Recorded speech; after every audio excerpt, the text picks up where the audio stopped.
Making movies is a crazy thing to do. Like, really, really, really crazy. And you know that already. It's nothing new, but it's true. And I think that sometimes we can forget that. Sometimes we can forget that while we watch these stories unfold on screen, these stories filled with excitement and emotion and empathy, we can forget all that goes into making them happen. All the stress, all the struggle, all the failure, the blood, sweat, and tears, the heartbreak and the hardship, but also the inspiration and the ingenuity and that kind of creativity you only get from a group of incredibly talented and dedicated people coming together to build something beyond themselves. We can forget that sometimes, unless of course you're watching a movie like Mission Impossible Fallout, in which case, you're not forgetting a damn thing. Truth is, I'm not someone that ever forgets that stuff. The how and why of the way movies come together is what I live for, but there's not many movies out there where just about everyone that sees them finds themselves asking, wait, how the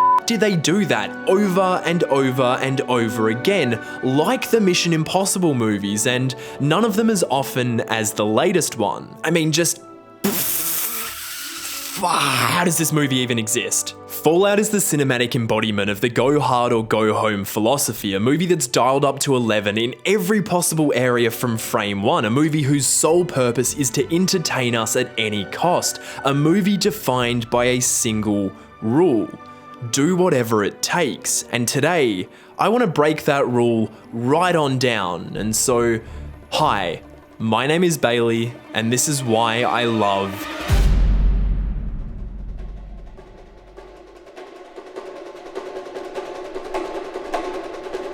Okay, hold up. I get we're like 5 seconds in, but what's the earliest you've ever known you were gonna love a movie? Like, you ever seen a movie where just from the opening titles, you knew it was gonna be 1000% your shit? That was me with Fallout. Why?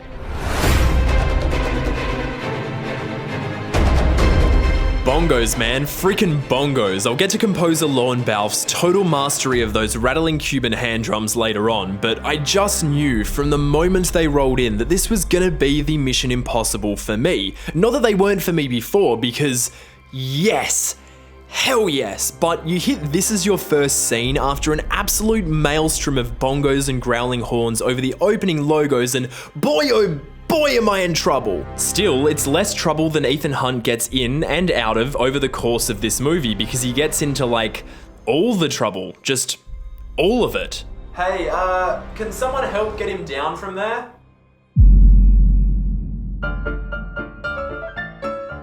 This is Ethan Hunt. He's the IMF's top agent. Actually, I'm just assuming he's the top. The thought of anyone else doing it better than this guy is horrifying. So yeah, he's the IMF's number one. This is the guy you send in to do the most impossiblest missions, the stuff too crazy for anyone else to take on, except more often than not, these missions aren't issued by the IMF. More often than not, they're born from the necessity of needing to clear his name, or out of extortion, or to keep the IMF operational. Yeah, this guy can't catch a break. Since 1996, Ethan has broken into the CIA in the most acrobatic way possible. He's cartwheel kicked and motorbike jousted rogue IMF agents through the suburbs of Sydney. God damn, those John Woo doves are glorious. He's kidnapped arms dealers at the Vatican. He's done this to secure nuclear launch codes, and oh yeah, he hung off the side of a plane to capture some warheads. It's no big deal. Our boy Ethan has been doing this kind of crazy shit forever, and it's just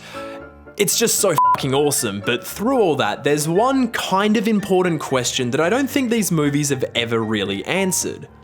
Why? Why does Ethan Hunt put his life on the line like this again and again and again? Enter Fallout, which seems to make answering this question its entire, mission. I think Fallout actually does more to solidify the ethos of Ethan Hunt than any of its predecessors, so that while we're watching him do all the insane, death-defying stuff he's known for, we can actually understand what motivates him.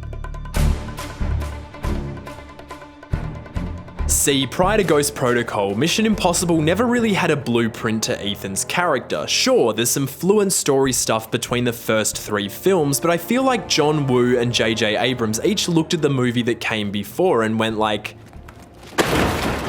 I mean, remember when Ethan fell madly in love with Tandy Newton after spinning their cars around a bit and had his happily ever after ending with her, and then 6 years later she's out of the picture and never mentioned again because of...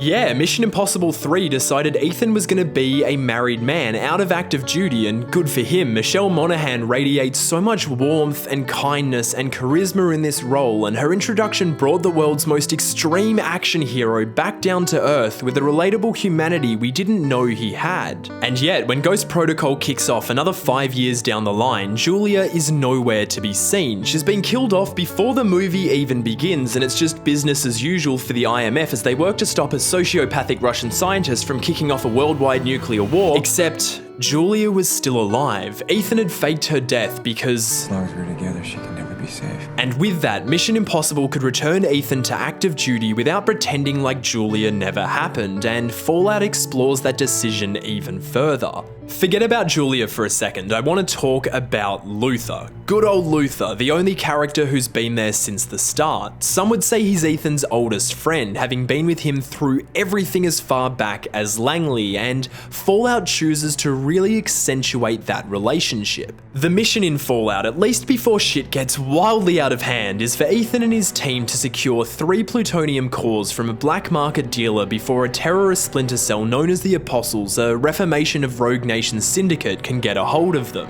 It's a tense rendezvous, but it's all going to plan until... The Apostles decide to crash the party, and now Ethan has to make a choice. Take the plutonium and make a clean getaway, thus completing the mission and averting worldwide catastrophe, or hand the plutonium over in the hope of saving his friend. God, this shot breaks it down so beautifully. And of course, Ethan being the most hardcore gambler of all time, he puts it all on the line and tries to have it both ways. He saves Luther, but loses the plutonium, and now the world is at risk. And here it is. Here's the articulation we've been waiting for. Some flaw deep in your core being simply won't allow you to choose between one life and millions. This is huge. You know how Batman traditionally has his one rule? This is Ethan's. Every innocent life matters, and that means Ethan won't ever leave a member of his team to die. Maybe losing his team all those years ago changed Ethan more than the series has ever really let on. Maybe this was his crime alley moment, the kind of moment that defines who a person is going to be for the rest of their life. Remember Lindsay Farris? Yeah. Her. Lindsay was retirement-era Ethan's protege, and when he found out she was captured on assignment, Ethan dived right back in to rescue her with little hesitation, and that didn't work out so great, but it provides the last piece of the puzzle that Fallout finally fits together. At the turn of Fallout's third act, Luther sits down to have a D&M with Rogue Nation's elusive badass super spy 𝗖𝗛𝗓𝗡 to get her up to speed on Julia. Yeah, we're back. And why Ethan split from her is the key to who he is. They were happy for a while. But every time something bad happened in the world, Ethan would think, I should have been there. And that's what it comes down to for Ethan. Every innocent life matters, and it's my responsibility to protect every innocent life that I can. It's a philosophy that'd make Uncle Ben proud, and it's a hefty one at that, making the safety of the entire world your personal responsibility, especially when it means relinquishing an ordinary life with the person you love. But that altruism is what has come to define Ethan Hunt to me. That, and the fact that he'll go to the most impossibly extreme lengths imaginable to see it through. Do whatever it takes. If you do the math, securing the plutonium would have guaranteed the safety of way more lives than saving Luther's did, but that isn't how Ethan calculates. No, with Ethan there's always another way, a way where not a single innocent person has to get hurt, and Fallout obsesses over showing how Ethan adds up his options on the fly. I'm working on it. Oh, he's working on it. Improvise, adapt, overcome. Ethan Hunt must have been a Marine at some point because he takes the Bear Grylls approach to covert operations. These movies know how to create the satisfying thrill of a well-executed plan coming together, but I think where Mission Impossible truly thrives is in the moments where the plan falls apart. Truth be told, Ethan fails more often than he succeeds. Each mission is an ebb and flow of little victories followed by massive failures, but no setback is ever too much for Ethan to surmount sooner or later. I mean, this guy never quits. What's done is done when we say it's done. And that leads to the series' most insane moments. Moments like this.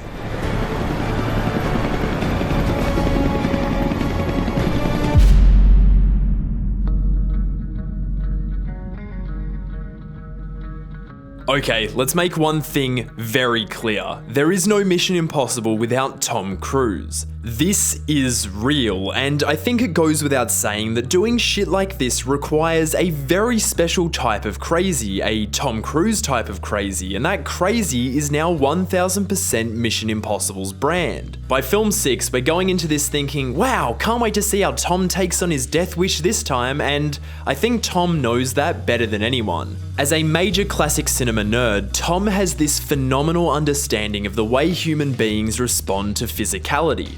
Buster Keaton doesn't need to say a thing here for us to understand that this is pretty f***ing dangerous. All it takes is seeing the action in motion with Buster's face in full view and knowing the consequences of the space. The more space we can see, the more danger we feel because we know that there's no way to counterfeit the action with any kind of VFX magic. There's no way to fake this, no way to hide, and so the very real danger Ethan Hunt is in becomes fully tangible. It's authentic, and so our investment in the physical stakes of the action is authentic too, before even acknowledging the story parameters that led us here. Every punch, every jump, every chase, and every fall is all Tom, plain to see, no matter the scenario. Ethan's got to outrun a tsunami of fish? Done. He's got to race motorbikes on a Moroccan highway with no helmet? Done. He's got to learn to fly a helicopter so well that he can pull off maneuvers even pros don't do? You guessed it. Done. No tricks, no doubles, the action is all for real. And no one else out there on the action scene is doing it like this. Sure, we've got Keanu throwing down glorious gun fu in John Wick, and the already legendary Fury Road was doing this just a few years ago, but neither have the very specific energy of what Tom Cruise is doing here, and no one else in the game does either. At a time where action filmmaking is being done in an increasingly controlled, sanitized, and digital way as studios search for shortcuts through shaky cam and sound stages and CGI, we're all turning up to Mission Impossible for the exact opposite reason. We really want to see Tom stuck to the side of a plane holding on for dear life. It feels unsafe, unpredictable, and most importantly, impossible. Look, I do it because it's entertaining to you all. Do you know? I want to entertain you. I think they're going to find out. I want to entertain you. And sure, this could all be done in a way easier fashion, but that just ain't Tom. After all, what good is a Mission Impossible movie that feels possible? Seriously though, where the hell do you even start when making a movie like this? Well, I don't know if you've ever seen all 6 Mission Impossible movies back to back, but if you have, it's liable to give you some kind of stylistic whiplash.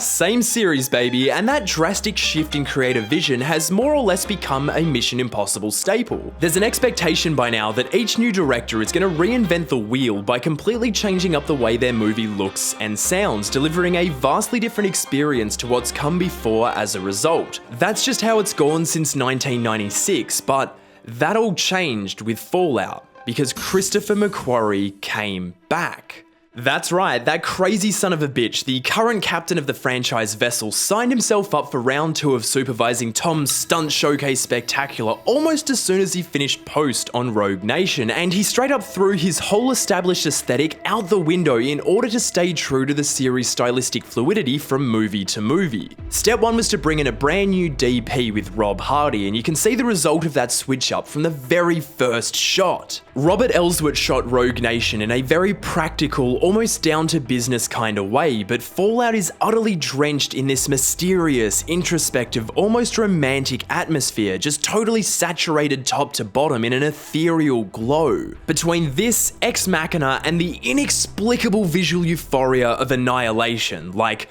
oh my god, let me go on the record and say, nothing out here gets me going like the cinematography of Rob Hardy. The soft, shallow focus, the dreamy wash of tungsten tones, the explosion of pearly flares, the waves of blinding white and the bursts of vibrant green, all accentuated by a dedication to darkness wherever it's needed and washed over the asymmetric composition that traps conversations on the edge of frame. There's never been a blockbuster that's looked like this, and it couldn't be further from the clean-cut sleekness of its predecessor. Like, this scene, this goddamn scene. Fallout even has a nightclub sequence, and it's a scientific fact that any movie with a nightclub sequence is instantly 300% more legendary because it's the #1 place the lighting team can just cut sick with the visuals, and once you throw in a few mirrors to bend that dusky incandescence, oh shit, I've died.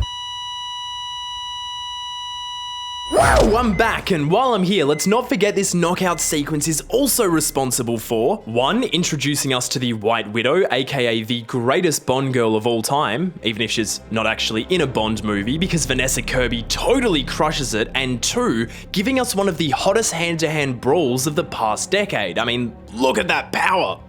Just in general, across the board, I think the action in Fallout moves faster and hits harder than any Mission Impossible movie before it, and speaking of hitting hard, how about those bongos, right? God damn! This movie takes a lot of cues from The Dark Knight, or maybe more so The Dark Knight Rises, and nowhere is that more apparent than in the moments where Lorne Balfe's orchestra is hitting us with the thickest assault of hand drum percussion, surging horns, and sprinting strings this side of Hans Zimmer, and I wouldn't have it any other way. Honestly, it's just such a gift to have a massive action blockbuster that moves like this, to have a franchise so willing to keep reinventing itself in this way. Fallout is Mission Impossible like we've never known it before. But look, that doesn't mean you throw the entire franchise heritage out the window. You give it a flashy new set of eyes and ears to overhaul the style, but your storytelling sensibilities can stay exactly the same. After all, that's the entire point of Chris coming back. If anything, Fallout is more dedicated to building upon the history of the series than any of its predecessors.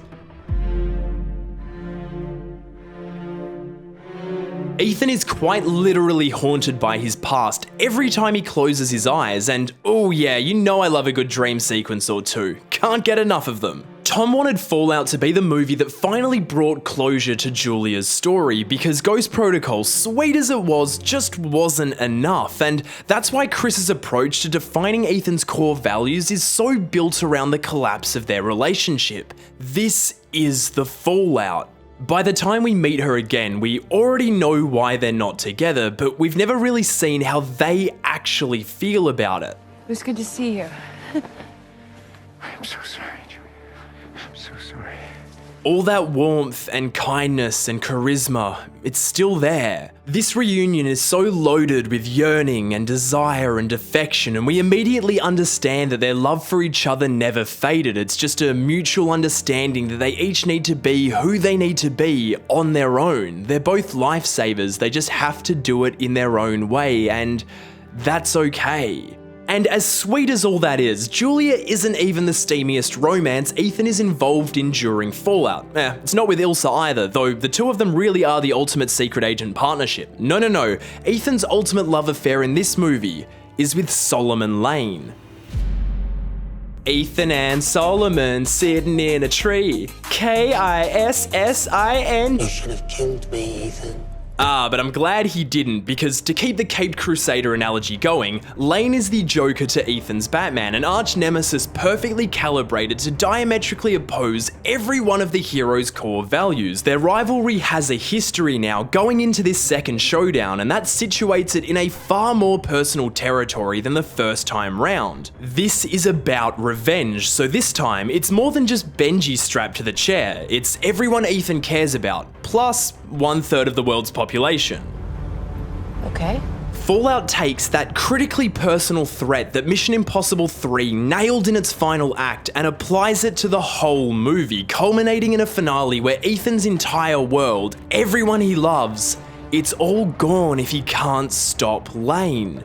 And it is a team effort, mind you. Everyone becomes locked in a life or death crisis that they're desperately fighting their way out of, together, all hands on deck. Every team member is equally vital and their cooperation is the only thing that's going to get them out of there alive. And they do.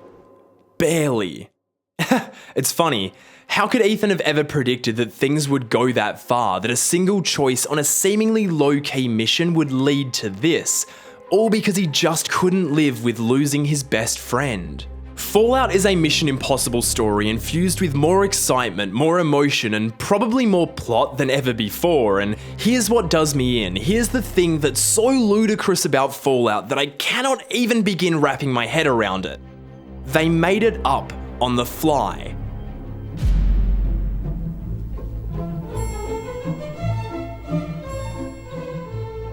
See, if there's no Mission Impossible without Tom Cruise, there's no Fallout without Christopher McQuarrie. Hear me out on this. It's no great secret that the Mission Impossible series hates shooting with completed scripts almost as much as Ethan Hunt hates occupational health and safety, which is a lot. Even the original movie powered through all of pre-production with nothing more than a basic outline built around the kind of sequences Tom wanted to do, and somehow they made that work. Ghost Protocol was chopped up and rearranged from the inside out too, but you wouldn't know while watching it, and herein lies the genius of King McHugh. Tom had him brought in after he scripted Valkyrie back in 2008 to add clarity to the story while they were already in the middle of shooting it, and I don't know, I think the stitch work is seamless. Rogue Nation outright had a fully completed screenplay, but Chris up and threw it out partway through shooting and redid what was left as they went along, going as far as reworking the ending up until just 4 months before it premiered. That is cutting it mighty fine if you ask me. It's a genuinely dangerous way to make a movie, trying to reshape a story that's already in motion like that, but Chris has a serious skill for it, maybe even an obsession, and by the time the opportunity to do it all over again rolled around with Fallout, well, he turned up with a starting point and a handful of pages and just winged it. We start with 33 pages. The script was a liquid process. It was changing and adapting as we went along, always evolving for the better, but always changing as well. When we were in New Zealand, I'd go down to the restaurant in the hotel and McHugh just sat in the corner on his computer, and I'd sit down and go, what's going on? And he said, I don't know, I nearly got it. He thrives in that situation, you know. Chris is an incredible storyteller, and I think he actually gets off on the puzzle of it sometimes, you know, of literally laying the track in front of the train as you're traveling at breakneck speed, like on Wallace and Gromit. That's what happened on Ghost Protocol, though. We shot a lot of stuff, and we weren't entirely sure where it was going, and he was brought in to solve it, put all the pieces of the story together. That's how Chris came to Mission, and that's why he's still here. I am sorry, but that is f***ing crazy. C-R-A-Z-Y, crazy. But hey, there might not be a more perfectly meta way to make a Mission Impossible movie. If there's a unique kind of adrenaline we get from experiencing Ethan improvise in the moment under the most extraordinary amount of pressure in order to save the day, Christopher McQuarrie has found a way to replicate that same sense of critical urgency and spontaneity in his filmmaking process, and I think it tangibly translates to the kind of kinetic, frenzied energy that Fallout is infused with. The lesson I learned from the last film was if you try to control it, the movie's gonna run you over. You take the wings and the engine and the fuselage and the propeller and you throw them all off of a cliff and try to build the plane before it hits the ground. This is pretty much stunt filmmaking, just storytelling boiled down to pure, in-the-moment instinct. For Chris, it's all about finding the right locations and knowing the big stunts and the big character moments, which, make no mistake, they plan the hell out of once they know what they are, but more importantly, it's about knowing what you've shot and set in stone and what you believe is working and how that moves and feels, and then going, well, what feels right to do next? You wake up every day thinking, how can I do more? How can I push this farther? And we were confronting the material every day. That meant rewriting the script every day, reinventing it every day. And a lot of times we'd come to work not knowing what we were going to do that day. Part of making a film is feeling the story shift under your feet as you're shooting it, and with a movie of this size, with this many moving parts, production hits the story like a goddamn earthquake. So rather than fight that to follow a locked-in blueprint that's outdated the second the cameras start rolling, Chris and the rest of the mission team use that chaos to their advantage. To keep that metaphor moving, the pillars that stay standing once the shaking starts remain, but everything that cracks or crumbles gets thrown out and rebuilt from the ground up. Yeah, blockbuster reshoots get demonized big time these days, and rightfully so in most cases, but they're an integral part of Chris's creative process, more of a day-by-day necessity than an afterthought from a panicking studio. You shoot stuff today, see how it feels tonight, and then do it differently tomorrow if there's a way to push it further, and Fallout is proof to me that this method has merit. Like, all the merit. Hope is not a strategy. You must be new.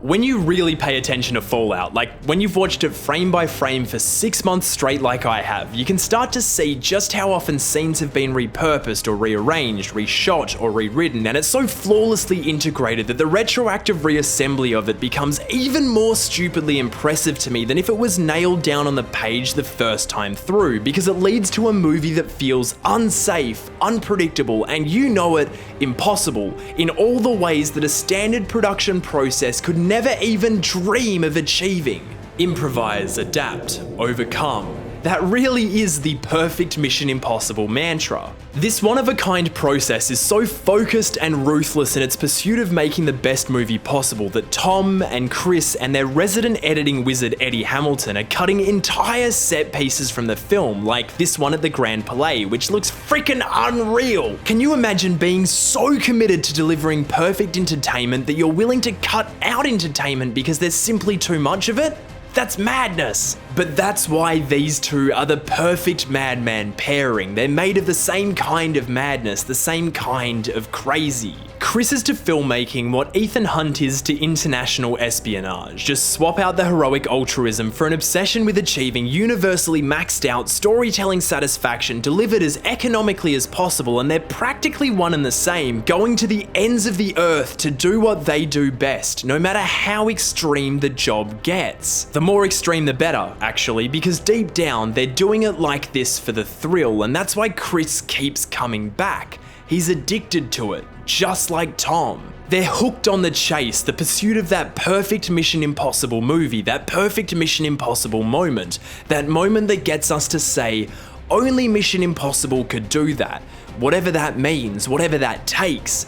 And I honestly feel like with Fallout, they finally found it.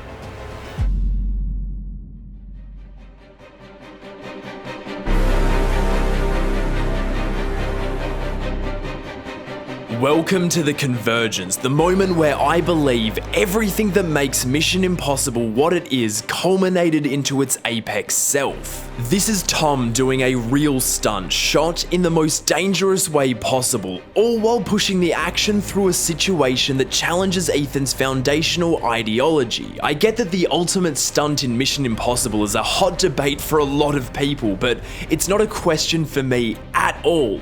It's this by 25,000 miles. This was a day one idea that took hundreds of hours across the entire shoot to pull off, because yeah, you can't exactly improvise something like this on the day, but that doesn't make its existence any less spectacular because the sheer amount of work that went into making this happen in the exact way that it did is truly astronomical. They throw Tom up against a green screen and that's that. Let the digital gang do the rest, but to do this for real and to actually shoot beside him in freefall is so mind-blowingly ludicrous that it melts my freaking brain. Like, they went full Dr. Evil and got a dude with a freaking IMAX camera attached to his head and then had that guy jump out of the plane backwards to shoot the whole thing in motion while keeping the lens just 3 feet away from Tom and in focus the whole way down. I mean, what the fuck? And yeah, it is technically 3 shots stitched together, but I want to point out yet again that they are 3 shots over a minute long captured while falling through the sky. It allows the scene to be truly elemental in a way that a handful of wires and a big ass fan on a studio soundstage never could. could. The surge of air rushing past during a fall from 25,000 feet feels authentically violent in a way that no amount of CGI magic could ever replicate, and that means that Tom gets the real deal plummet to your death experience to act his ass off through, and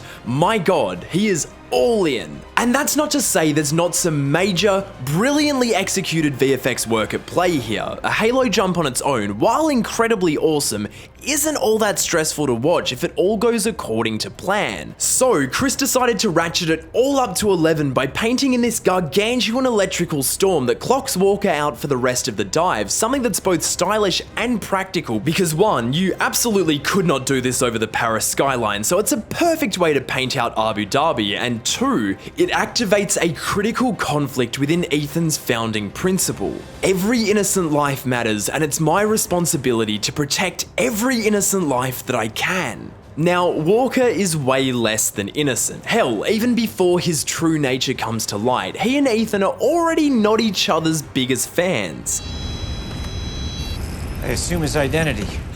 That might be the coolest foreshadowing I've ever seen. But yeah, these guys don't get along straight off the cuff, and whereas I'm sure Walker wouldn't have thought twice about letting Ethan go splat if the roles were reversed, Ethan immediately activates his personal search and rescue protocol and does everything he can to get Walker to safety, going as far as sacrificing his own oxygen flow mid-air to bring the apathetic assassin back to consciousness. At the moment this all goes down, Walker's had barely 5 minutes of screen time, and even with a ruthlessly charismatic, brutally physical performance from a mustachioed Henry Cavill, 5 minutes and a handful of gruff, arrogant lines ain't enough to garner a whole lot of investment in him, so it's the way Tom sells Ethan's utter desperation that makes this sequence so enthralling to me. He absolutely cannot leave anyone behind, no matter what, and so he puts everything on the line here, just as he's done so many times before, to ensure that no one is ever lost on his watch.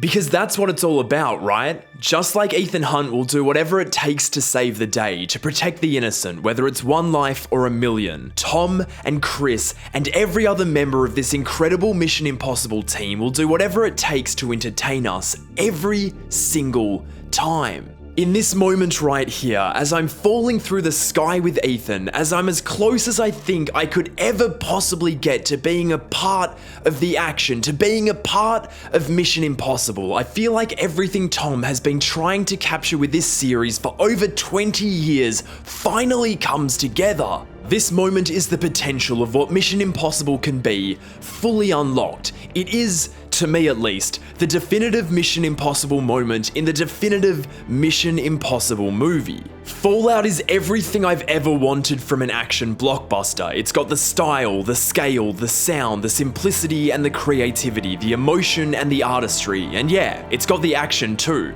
No shit, it's the ultimate action Odyssey. And it's crazy to me that it exists. It really is, and I am just so thankful that it does. This was an impossible day, and you have proved that nothing is impossible with Mission Impossible. Making movies is a crazy thing to do, and Fallout won't ever let you forget that.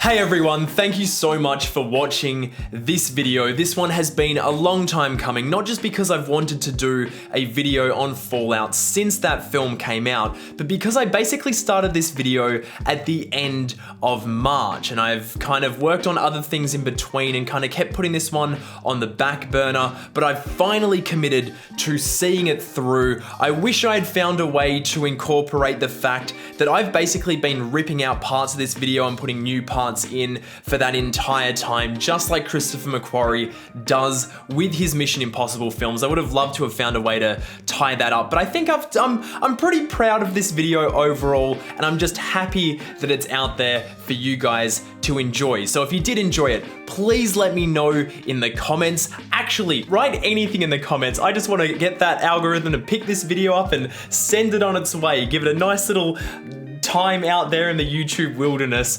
because we could do with some views right now. Maybe you should just upload more videos.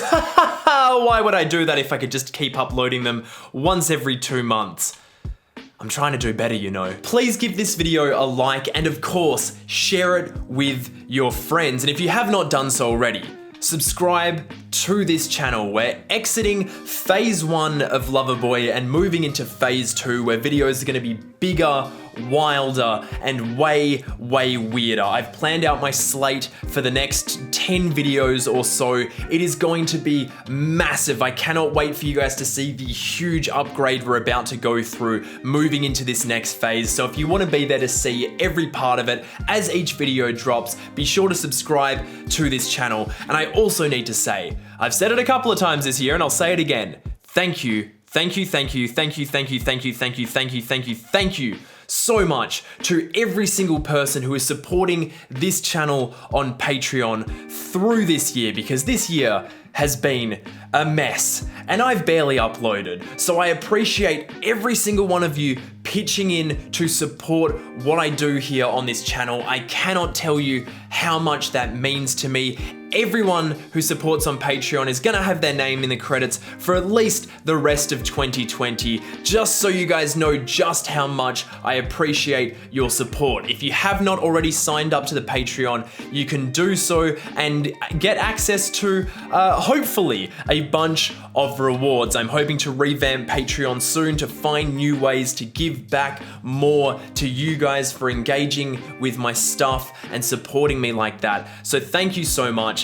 I currently do not know when the next video will be out. I do not want to give you a time frame because it is going to be the biggest video I've ever done. It is going to be absolutely insane. It's going to take a lot out of me to get it done. Hopefully I can get it done sooner rather than later, because I don't actually know at this stage how long the video is going to be, but I know that the scale of it is going to be huge. A lot has gone into it already, a lot more to come. I cannot wait for you guys to see it, but until then, thank you for watching, and empathy first.